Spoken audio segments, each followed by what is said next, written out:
My name is Martin Matter with the Witness to War Foundation. It's April 12th, 2024, and we're at the VFW in Falcon, Colorado. Sitting with Mr. Michael Miller, Miller, who serves in the United States Air Force with the 436 Aerial Support Squadron and did a brief stint in and around Bosnia. How are you doing today, Michael? Not bad. Glad to hear. Thank you so much for joining me this afternoon. My first question is, where are you from originally? I was born in New Jersey, but I only stayed there for a couple years before we eventually made it out here. Okay. I actually lived 5 miles up the road from here. Oh, wow. So I'm still living in the same house that I was raised in. So Very cool. Well, tell me about your folks. Where were they live? my father, he was born in Hackensack, New Jersey. He joined the Air Force for Vietnam. Came back in '71. He was in California, met my mother, married her, had my brother and my sister, and then me. We were all born in Jersey, except for my brother, which was born in California at the time. Your father would happen to be an academy grad, would he? No, he was a communications person in the Air Force. I think he was part of GIA, Oh, which cool. that's his batch. He didn't really like the idea of me joining the military, but Was there any other military in your family? Uncles, grandfathers? yes, my grandfather was a CB in World War II in the Pacific, and that's him. Nice. I like how you have them both on your own. Yeah, and then that's pretty much it. My brother was a reserve in the Air Force after I joined. A few years after, my brother-in-law, my sister married a Green Beret, so he was all over the same places that I was. Only he was more in depth with. Obviously, Green Berets go into a lot of different places, so. Very cool. So was joining the service something you always thought about doing growing up, or did you have other ambitions? Not really. I never really thought too much about joining the military until Mogadishu. When I saw them dragging the bodies through the streets and everything like that, it motivated me. When I went to the recruiter the first time, I really, was just checking it out, and I saw all the recruiters, and of course I settled for the Air Force because my father said, well, at least do something that, that's going to give you a career afterwards, which I ended up doing logistics. At first I went in there I was actually going to work on nuclear weapons, but after going to the MEPS the first time and then coming back, and I had a delayed enlistment, so I had to wait. Going to the MEPS the second time, that's when they did the color vision test and said, well, you're not qualified for that. And I had to pick from, I think it was like 4 pages of jobs that went all the way down to 1 page. So I decided to do a logistics job where I was loading aircraft. Of course, they didn't really tell me that much about the job. So I went ahead and did that. That was a pretty good job, I think. It definitely opened a lot of doors. And What year was this that you enlisted? that was 1994. 94. Very cool. So where were you doing logistics at? I started out at Dover Air Force Base, the 436th. I loaded a lot of C5s, lots and lots of them. Page rate launchers, tanks, Bradleys, semi-trucks, pretty much anything that would go air would go C5 through there. So we loaded a lot of that. And Imagine there's a whole lot of annoying red tape and stuff trying to load these very valuable pieces of equipment. Oh yeah. There's first we got load planning, part of our job career, which pre-plans the load, and then we pull the load, set it up for the operation, bring it out to the plane. The load master then walks the load, make sure everything's in the right spot, and then we load it, and he walks the load again, make sure it's in the right position on the plane for balances, and he pretty much just flies with the plane. That's something that always annoyed me. I'd always tell people I loaded planes, and they'd say, oh, you're a load master. I'm like, no, the load masters are the ones that fly with the plane. We actually do the work. So you were saying you made it to Frankfurt in 95? Yes. Yeah. And that was with 436? Yes. Hey, well, tell me about getting out there. What do you remember about your time in Germany? Oh, there was a lot of drinking. We got off the plane, and they sat us all in the air terminal and said, well, who wants to, go down range? And a few of us said, oh yeah, we'll go down with Talsi. But most of us never really went down there and did anything. We just kind of stayed there in Germany and did our little thing and loaded mostly there were C-141s there. that we loaded pretty much the same load every time. It was Humvees and trailers. So we would send the stuff down to either Tazar or Tuzla or wherever in Bosnia they needed the stuff. We did have a C-17 come through, and we loaded a scissor bridge when they had the river that swole, and they couldn't get any equipment across, so they had to add a scissor bridge to get equipment across the river. So that was kind of neat. That is pretty cool. There's just the logistics of, hey, we need a bridge, so we need a massive plane to carry a bridge. Yeah. Amazing what we're able to do out there. Did you set foot in Bosnia at all? Very briefly. It wasn't anything. Nothing. Like I said, they always sent us early, and by the time we got there, it was already manned. So. Yeah. Well, tell me about some of the guys you started with in the 436. Were you close to anybody in particular? I had one friend that, I guess he came in about a year after me. He was from Wyoming. He was a single airman, but he was living off base because I do believe he was married, and then his wife left him or something like that. And he was living off base, and I was living on base, and somebody broke into his house.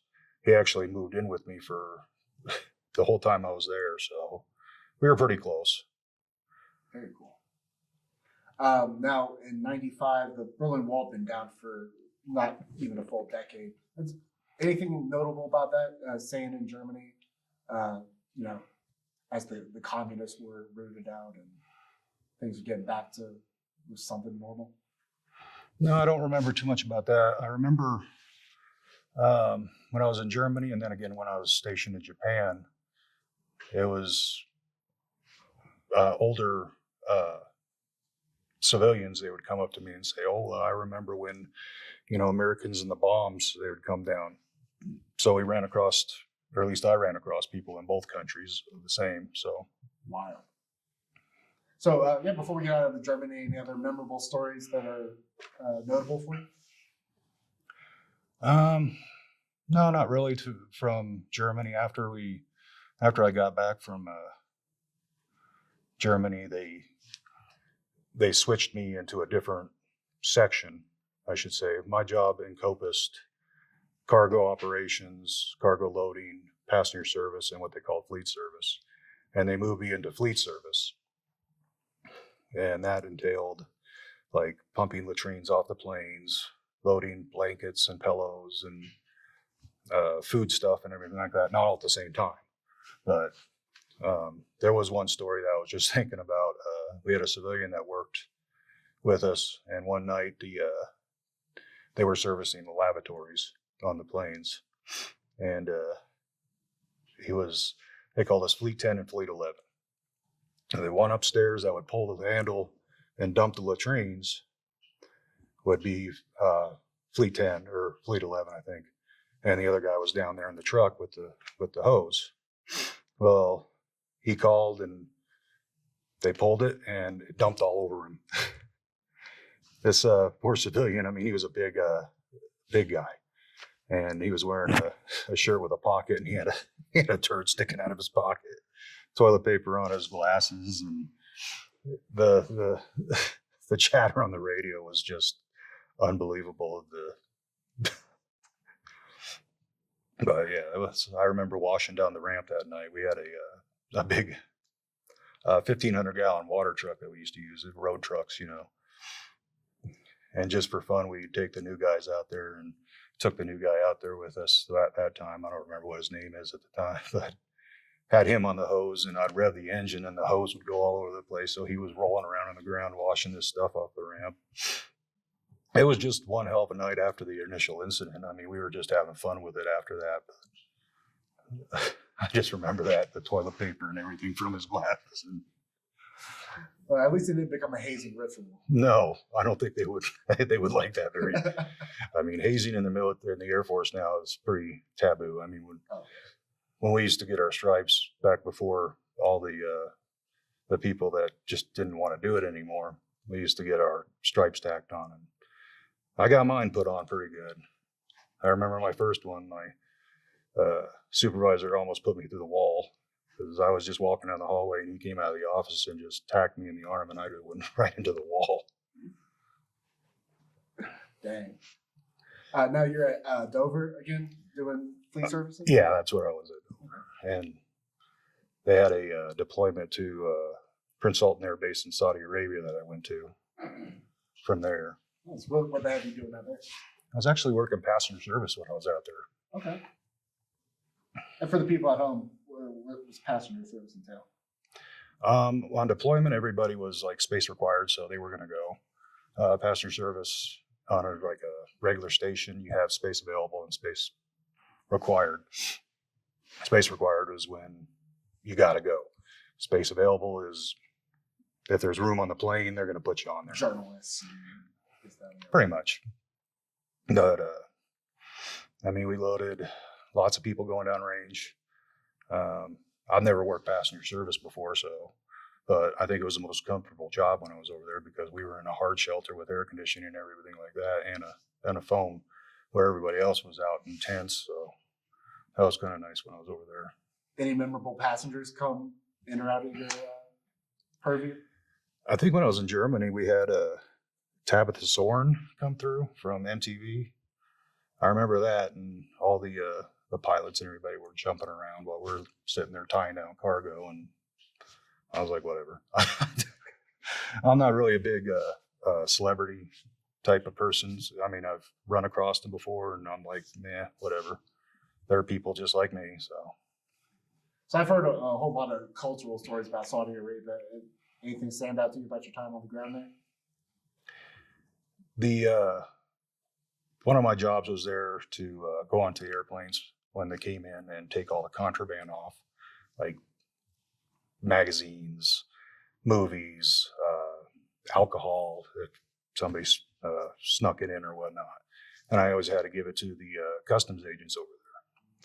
Well, after the customs agents got a hold of it, I mean, they would pick through it and keep what they wanted because different cultures, and I didn't question it. I just, took whatever was left and I'd go burn it. So they were, I guess you can call them hypocritical because they don't want other people to do it, but they're going to do it. Right. Can't imagine that made you very popular. No. Most people didn't want to give up their stuff, but had to be done. Yeah. You said you went to Japan too. When did you go to Japan? I've changed stations to Japan in 1990, at the beginning of 1998. Okinawa? I was in Tokyo, Okay. Yokota Air Base. Very cool. You tell me about your time there. That must have been pretty amazing. It's my first overseas station, and I learned that it was better to be overseas than stateside as far as camaraderie ship, because really you don't have anybody else. I mean, you're all just one family. Everybody else is, foreign, so you don't really know a lot of people. So you group together and you always go out. And we used to have the NCO club there used to have Friday all you can eat crab legs and wings and oysters and whatever. So we usually start there and eat our fill, drink as much as we could before we walked downtown, and we'd end our nights downtown usually and stumble back on base in the middle of the night. A tale as old as time. Yep. I'm sure I'm not the only one that's done that. Any of those folks stand out in your mind? Pretty close to those guys? Most of them, yeah.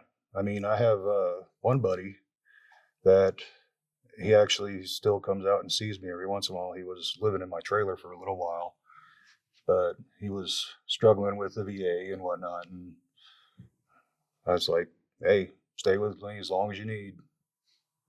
Or, we're always pray for him to be here. So he comes out every summer pretty much now, stays with us and just relaxes. That's awesome. So how long did you stay in Tokyo? 4 years. Oh, wow. So you were there during 9/11? Yeah. Tell me about that day. What do you remember about the attacks, being on the other side of the world? Vividly. It was about 11 o'clock at night there. Got a phone call.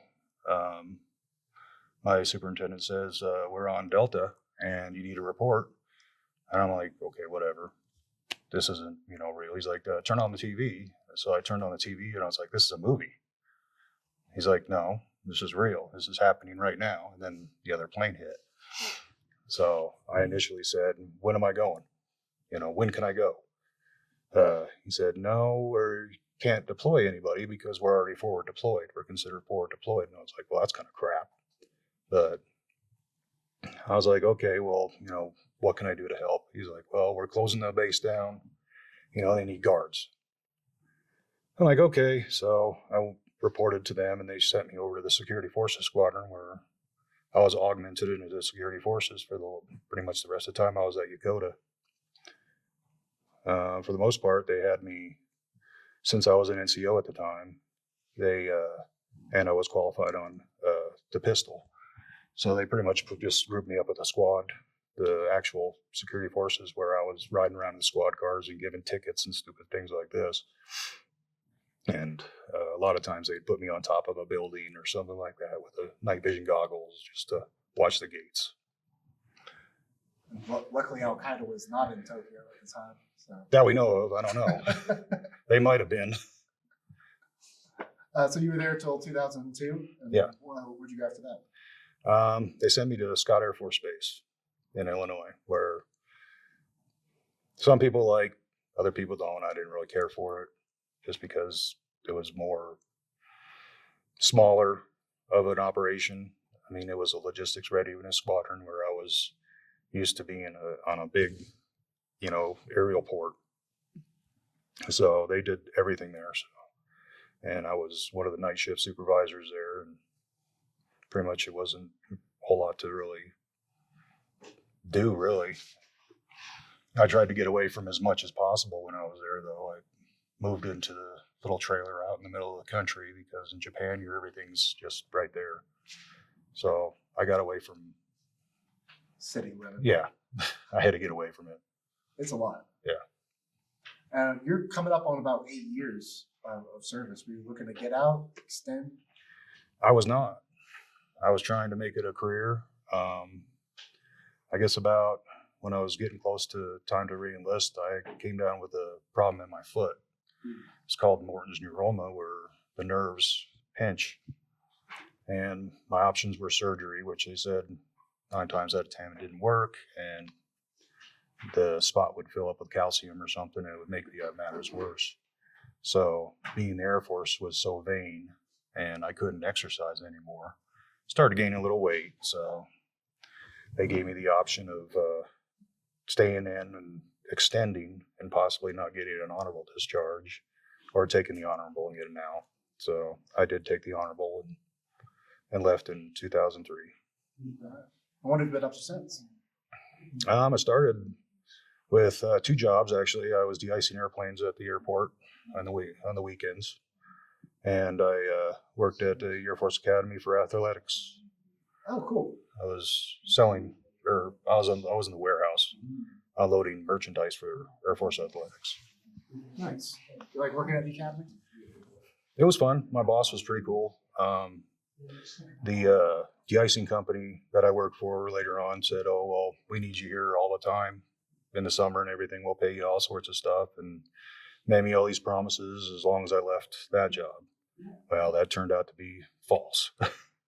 So they pretty much screwed me, and I was out of work for a little while, and I started working at a steel place here in town, moving heavy steel with the forklifts. Oh, cool. That was another temporary position. So knowing background in automotive from my youth, I started working at an auto parts store here. Stayed there for 8 years until I got a job at the Peterson Air Force Base as supply, and I've been there since. Awesome. Married, kids? Married. All right. Second marriage. First one didn't work out after I got out because of just mental problems and stuff like that. And, second marriage got, let's see, my daughter is 11 now, and I'm 50 years old, and I have a 2-year-old. So awesome. So just a couple questions to wrap us up. What do you want people to remember about the 90s, early 2000s service in the Air Force based on your experiences? A lot different than what it is now. I mean, now it seems like they're making everything political in the militaries, and I'm seeing it firsthand as a civilian on base. They're more worried about, somebody's feelings than it is the old creed, service before self, excellent in all we do, and integrity first, or whatnot. Now it's pretty much about the person. It's not. Now, is there any song that you heard today would take you back to your days in the Air Force?